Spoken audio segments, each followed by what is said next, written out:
Welcome to the More in Common podcast. We all know how hard it can be to handle conflict and disagreements, especially when it comes to politics. These moments can strain even our closest relationships, and that's why we're here. I'm Keith Richardson, and for over 5 years, we at More in Common have worked with professionals from all walks of life, NFL teams, tech companies, and community leaders, ultimately to improve how people connect and communicate. And with my background in psychology, I've spent 20 years refining strategies that focus on compassion and understanding. And I'm joined by my co-host, Gerren Kelsaw, who joined the team 2 years ago. Gerren is a producer, an entrepreneur, and a creative, and he lives the principles we talk about, bringing real-world experience to every episode. Together, we're here to help you discover how we all have more in common than we might think. Enjoy the show. Hey, everybody. Welcome back to the More in Common podcast, where conversations spark connections and connections build community. I'm Gerren Kelsaw alongside my man, Keith Richardson. Woo! We dive deep into the human experience, challenging assumptions and building understanding. Whether it's workplace dynamics or personal growth and anything in between, we bring you real stories and bold ideas that aim to bridge divides and create thriving connections. Because when we embrace our differences, listen, and connect more, we'll find that we have more in common. Let's get into it. Rap horn. Let's get into it. Let's get into it. We got to address two things. One, I think every single time you do the wrestling hype intro, I laugh and it just makes me smile. So I appreciate you doing that for no reason whatsoever. Bringing the energy. I'm bringing the heat.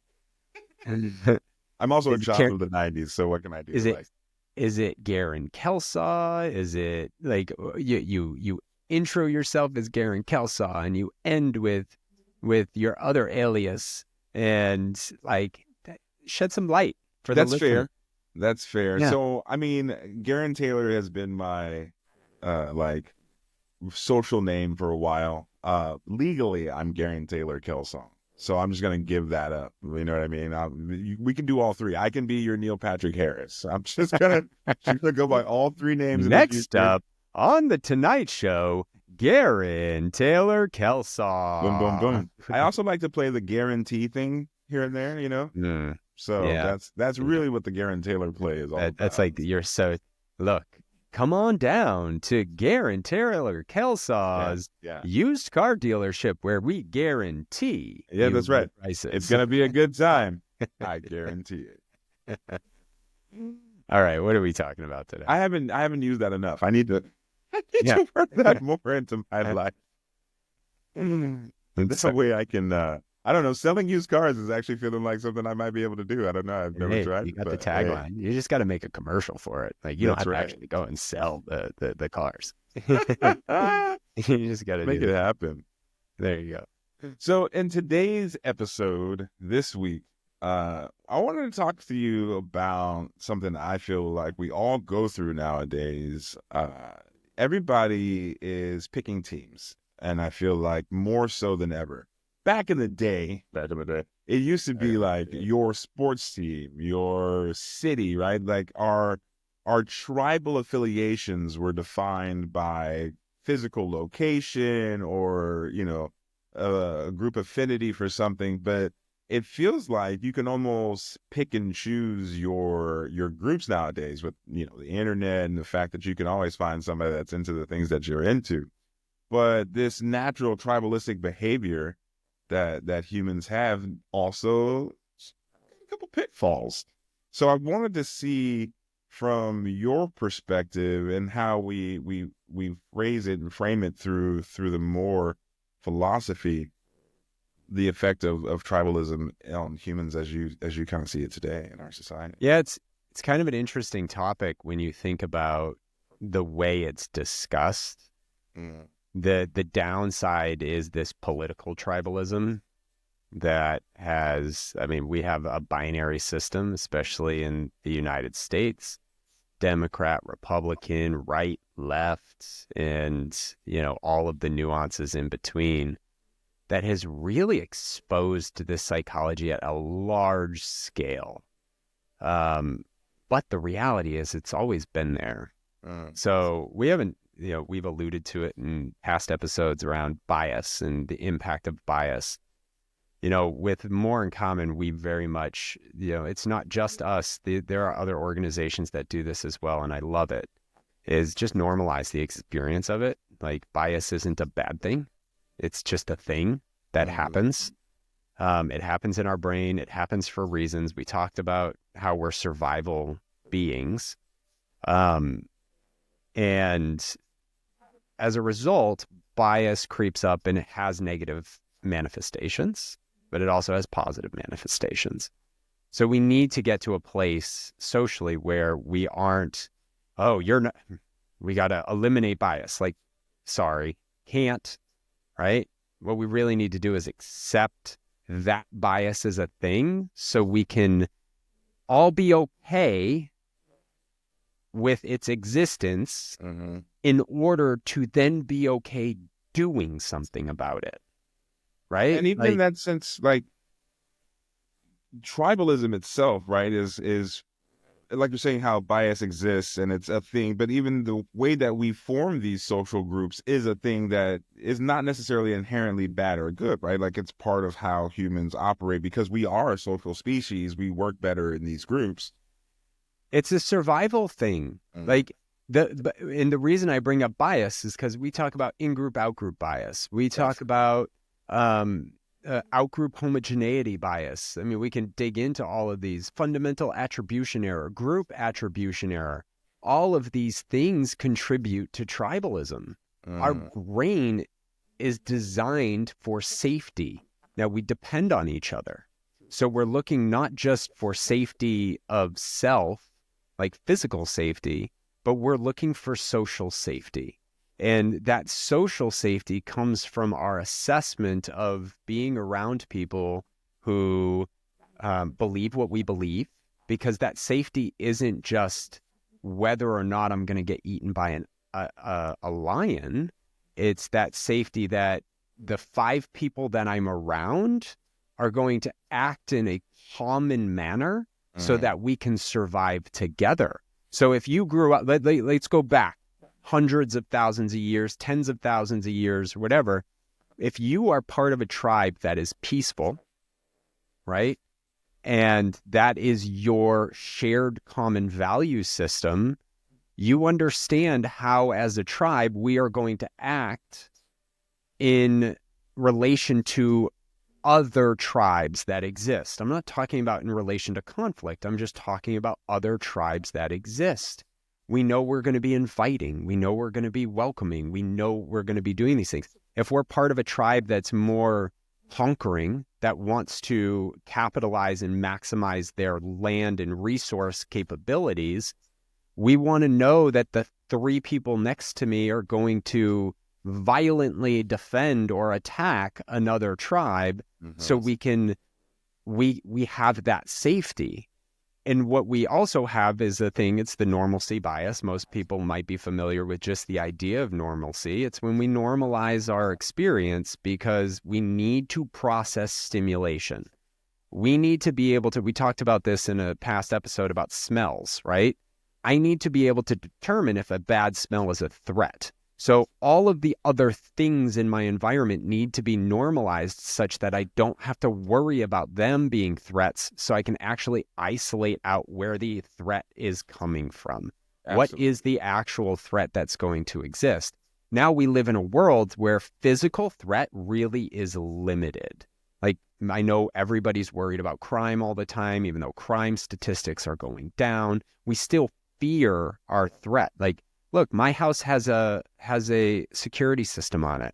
The odds, like the probability of someone coming to my house and trying to commit a crime against me, given that I'm not a billionaire, I don't have art, I don't have a safe, we have banks, not, safes where we You're not swimming around in your money like Scrooge right? McDuck. Exactly. Like, It's so low. And in fact, you can reduce the probability by 80% of someone committing a crime against your property by simply having a security alarm sign out front, right? Because most criminals just want easy, right? Lock your car.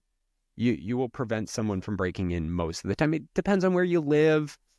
I live in the suburbs, right? Like, so all of these things, but they're still part, that safety element, our survival instincts are all part of it. And that's where tribalism comes from.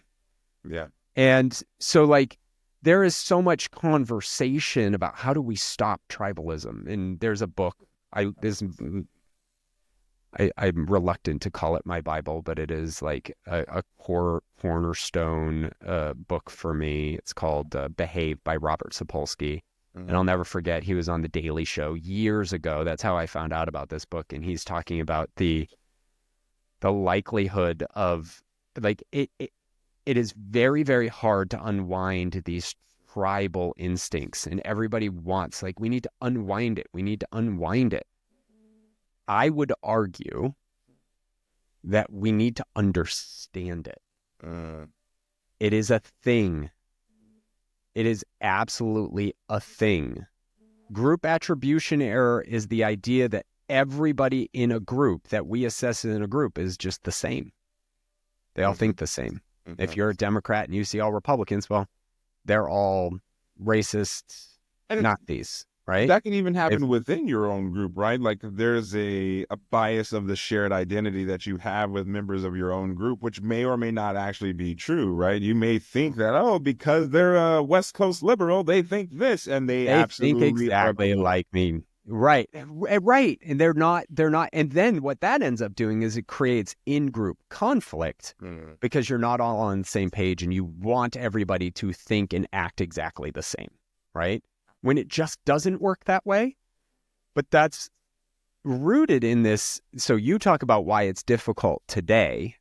My postulation of this, based on the things I've read, study, and understand, I could be wrong. This is my hypothesis, is that there have been studies in leadership where an effective leader, like of an organization, of a company, is most effective leading up to about 160 people, right? They can generally remember everybody's name. Like, I don't know anybody out there. I don't know. You've probably been a part of an organization that's a couple thousand people and you've met the CEO 5 times. And every time you meet the CEO, he looks at you and says, oh, hi, what's your name? Right?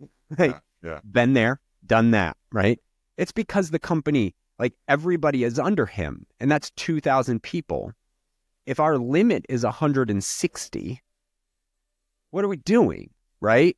So when we think about it from this train, right, 160 people maybe is about the size of a tribe that you belong in the vast majority of human evolution. So we've evolved to be able to have small communities where everybody knows each other and we know what's going on. And, you know, we vilify that a little bit today, like towns of 500 people, because there's gossip, but those communities aren't built with a tribal ecosystem in mind. They're built with a individualistic Western, everybody's, you know, just a part of this space, not contributing to this space. I'm not going to digress down that train of thought just yet. But now, if we are exposed and our groups are so much larger, only because we have access to more people than we've ever had access to. Like you said, it used to be my football team, and maybe it was my town, and maybe it was my neighborhood, right? Neighborhood block parties, neighborhood party, my street. Now I'm part of this group online that has 100,000 people, right? That creates a sense of belonging, which, if you've read Viktor Frankl's A Man's Search for Meaning, we all have a sense of belonging. Like, this has been studied recently more than it has in the past. We all have a need to belong. Right. But our belonging is now reinforced by a large number of people that we actually don't know. So what is reinforcing that connection? It's just a belief in a shared idea, even if the nuances of our beliefs are actually very different. I want you to come back to that point a little bit about the need for belonging, because there is this social identity theory that, your self-esteem in some ways is validated, comes from, if you don't have your own internal mechanisms, like the approval of your group.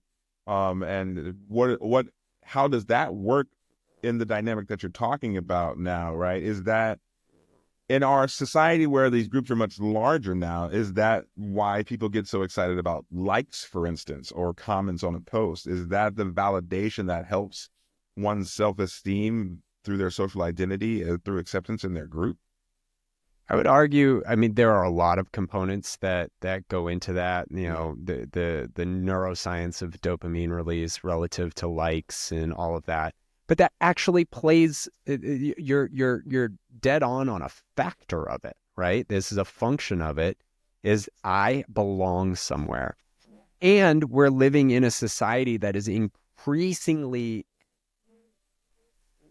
individualistic, and it has been since about the 70s. For, history buffs out there that probably know far more about this, but prior to the 70s, and I'm just going to use abortion as an example, not to talk about abortion, but use it as an example.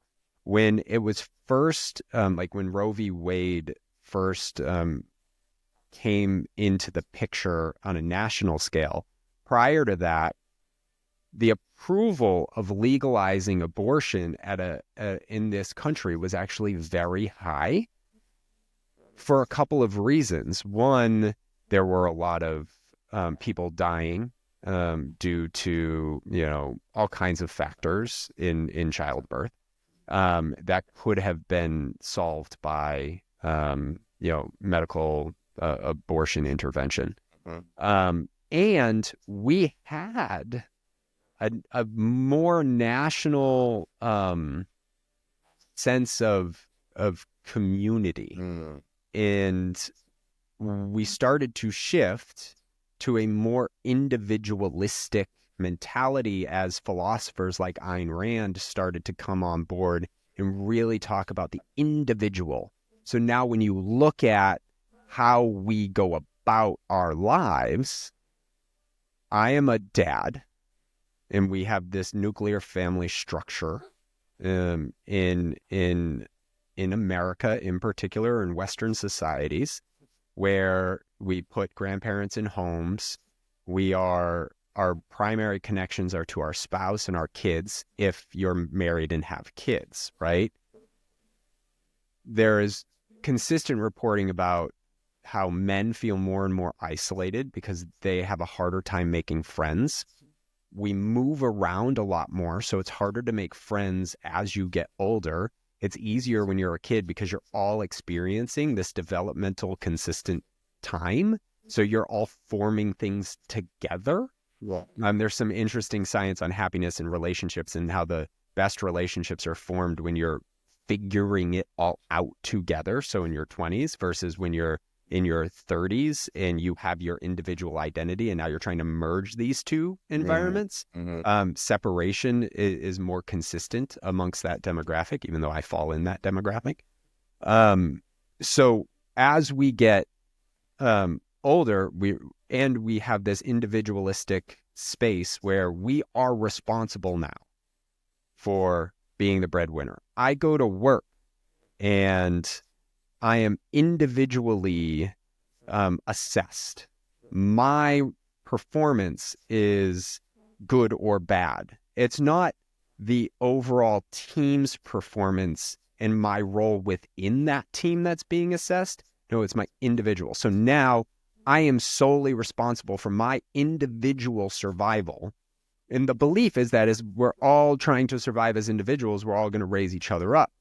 Well, what that ends up leading to, in part, I'm not going to say this is a panacea of all answers, but that sense of isolation, because you feel like you are responsible for fixing it all, you don't have the social ecosystems that are fortified around you in a community environment.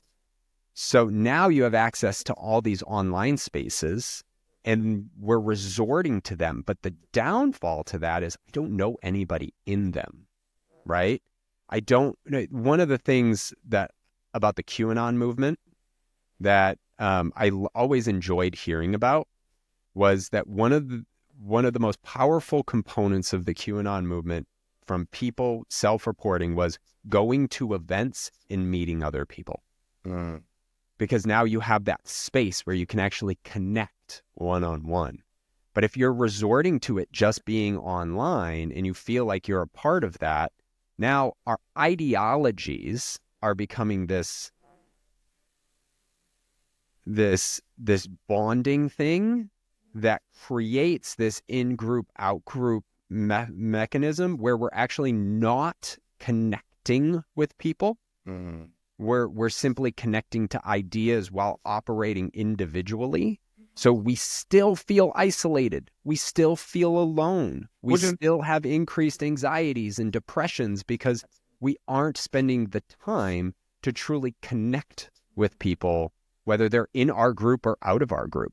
Something that I find very interesting about social groups like that, because inevitably I find that they almost always end up like, when are we meeting up? When are we actually meeting up in person? Because it's like, well, this ain't quite doing it for me. You know what I mean? There's always this next step that feels like it's needed because the online interaction, it leaves us hollowed, right? The point at the end of the day of these tools is to make better connections, and those connections happen better in person in a lot of ways. And they do. And like, then you take remote work and there's more isolation there. And then when you go into the work environment and we're trying to force events, we're not forcing, we're just putting people in an area to do a thing, right? But it's not fostering connection that drives towards a more lasting environment. Not only that, our jobs aren't lifelong. We can be fired at any moment. People jump ship. So we're shifting ecosystems that we're in all the time. So if you find a group in a company that you feel like you belong to, and then you're like, well, I need to worry about my career, so I got to go over here. And maybe you don't feel like you belong there. Now we're still looking for places where we belong. Whereas from an evolutionary perspective, we were built into this communal space where we shared celebration, we shared in consequence, we shared in environment, and we shared these experiences. So we were able to feel a part of something, and that tribal ecosystem lasted a really long time. Then you add a variable. We now have way more people on the planet than we've ever had by having about 8 billion people. So it's just, where do I belong becomes even harder. You and I grew up in the 90s when if you belonged to a D&D group, you were a nerd, you were teased, you were bullied, right? So you gravitated toward that space because that's where you belonged, because this mainstream space over here didn't accept you, but you at least had a place where you belonged. But then you had this other space that was rejecting you. And so now there's resistance, and it's unhealthy. So the whole point of this is all to bring it to this space of in-group, out-group biases are a normal thing, right? Our judgment of out-group is a normal thing. Like, you aren't a bad person because you do that. Let's use the political system, whether you're a Republican or a Democrat, you're not a bad person. You are just human. It is normal. Now it's problematic, but if we can accept it as normal, we can address the problem with it. And the problem with it is the inability to then look at the outgroup and actually engage and draw in meaningful connection with them. Right. Because you have now I've set myself in. This is where I am, and I need to stick with this place. Loyalty, commitment, because if I don't, I'm no longer safe. Let's take it right there. We'll take a quick break. We want to come back. We're going to talk more about how tribalism affects us in the modern world, in our workplaces, and some of the ways that we may be able to avoid the pitfalls. We'll be right back. We'll be right back with more in common after this. Hey all, I'm going to take this quick break to tell you about something else that I'm a part of. I sit on the board of a foundation called the Be Brave Foundation. We are an organization that helps families who have children with 100% incurable terminal neurological disorders. They require a lot of assistance, and primarily they require help making sure that they have time with each other. And that's what we do. We help them navigate the healthcare system. We help them acquire things like ramps, wheelchairs, and other things that just make the quality of life and time together more enjoyable, because they only have so much of it. Go check out BeBraveFoundation.org if you're looking for an organization to contribute to this year. It is an absolutely amazing organization for your money to go a long way helping these families who definitely want to spend more time together while they have it. And now the conclusion of our conversation. We're back. This is the More in Common podcast. I'm Gerren Kelsall. That's Keith Richardson. And we are talking about tribalism in the modern world, how it affects us in our lives and our workplace.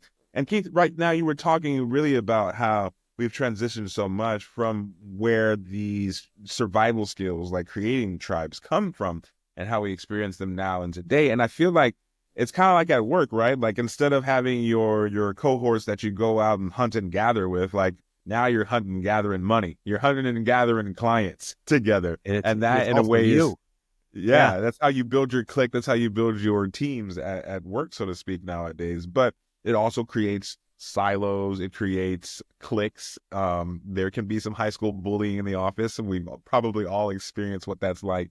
So knowing that this is something that's almost, primordial for us, really baked in, how do we navigate the pitfalls of the tribalism, the drawbacks of tribalism, knowing that it's something that's kind of inherent?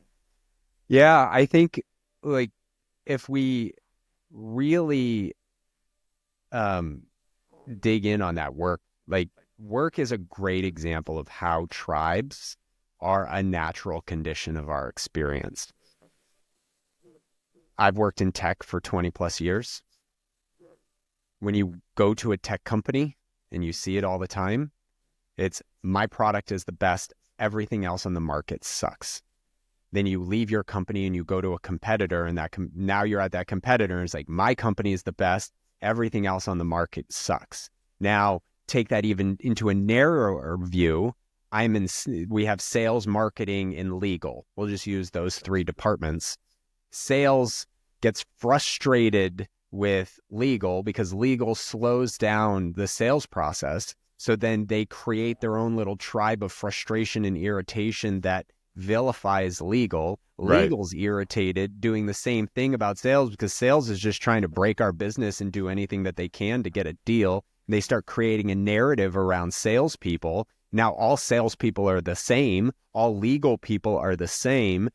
And then you add marketing into it, and marketing doesn't do anything. They're just out there making stuff up and blah, blah, blah. And now all marketing is the same. And now you've got these three tribes that inherently have just naturally created resistance among themselves, right?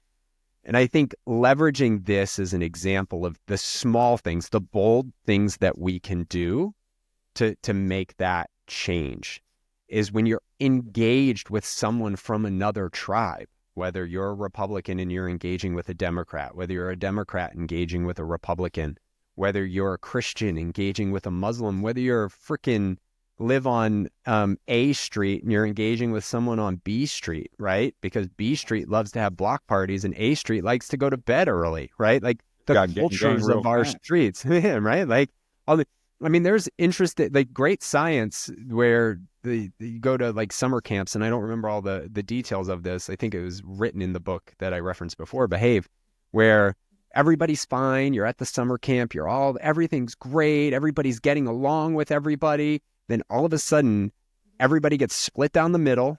One team's the red team, one team's the blue team.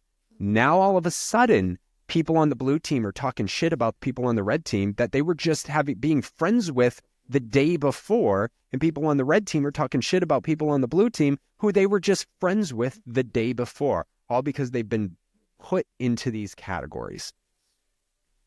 It is a very easy thing to succumb to, is the point.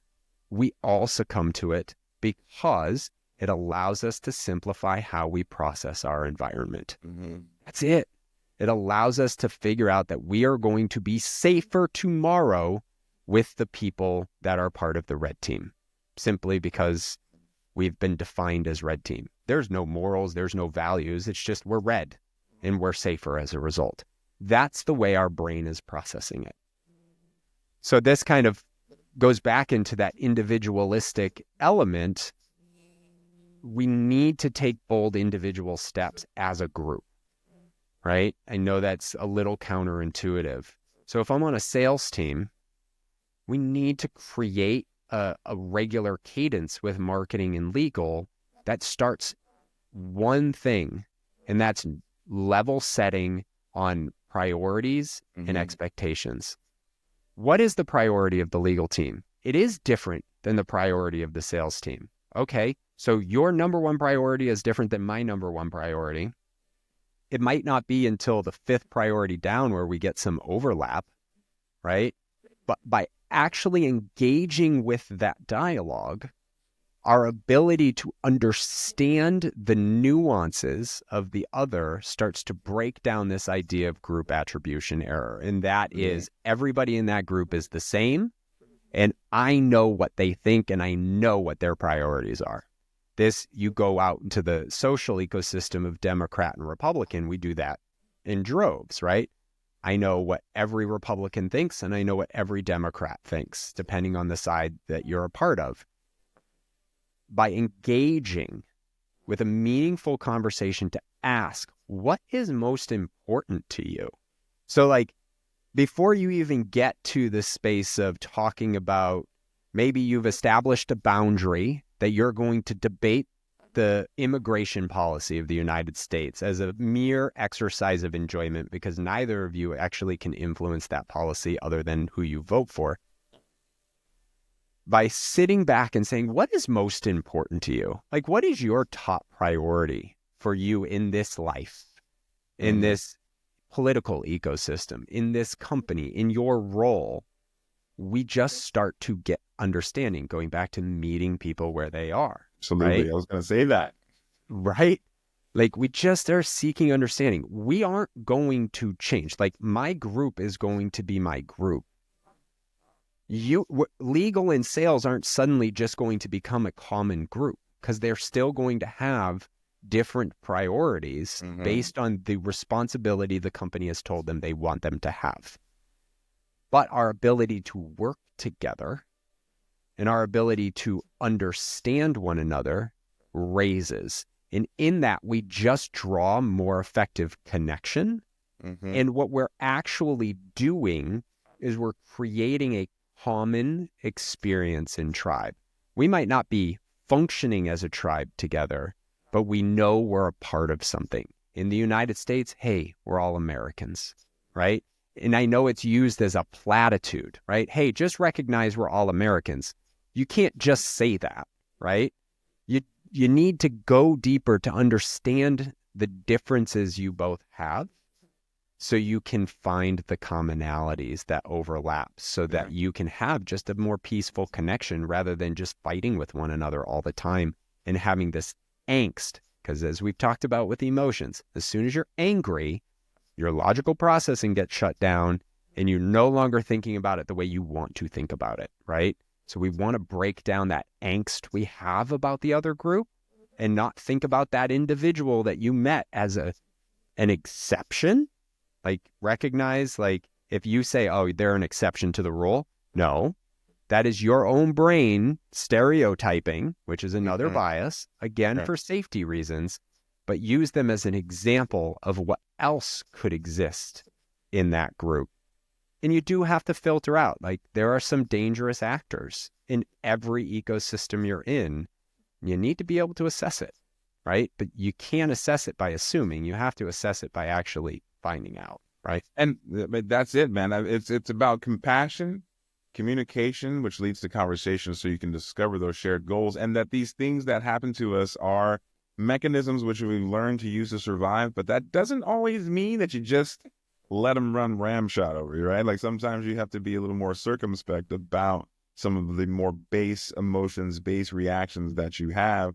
Recognize them for what they are, but also know that perhaps this might not be the right moment for that reaction by allowing yourself to open up to being informed. And you gotta be willing to go into that space, because I know like grief is a great emotion. We did it in the check-in, that can come from a loss of identity. And when we hear people who have different perspectives on the world that challenge our identity, it causes an emotional angst. And like that emotional awareness becomes critically important to navigating those spaces and recognizing that just because someone else thinks differently isn't a challenge to your identity until they act in a way that challenges who you are. And once those actions start threatening your existence, that's a different path, right? That's a different path of engagement. Going back to tribes, as soon as the other tribe starts to shoot bow and arrows into your tents, like obviously I don't really care where you're coming from, because you're trying to kill me. Right. But we've said this before, in modern society, in most of our interactions, most, and I mean most, they aren't what you see on TV. Right? They aren't the political pundits shouting at each other. They aren't politicians who have to make decisions. They're us navigating our lives, and by navigating our lives in a more connected way, we're actually have a better chance of electing better politicians. We have a better chance of supporting better media and having a more unified approach that says 60% of us think about certain things. We think differently, but we're unified on these things. Now, you all who have to make these decisions or who are feeding us messages, you all need to be better. But as long as we're supporting our tribes in a unbridled, blind way, it's never going to change. Yeah, man.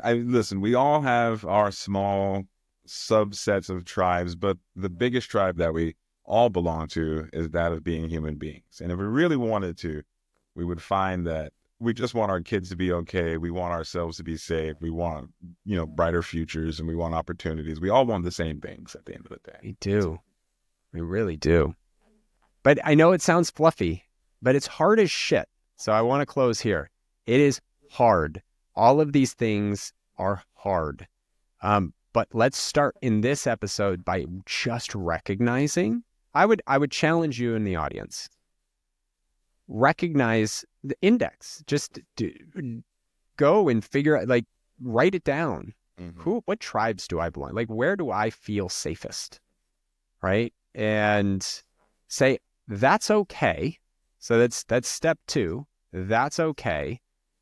And how can I just connect with someone outside of this group? Doesn't have to be everybody, but if you do so, do it with an optimistic bend that they aren't an exception. They are representative to a larger percentage than you would otherwise give credit to.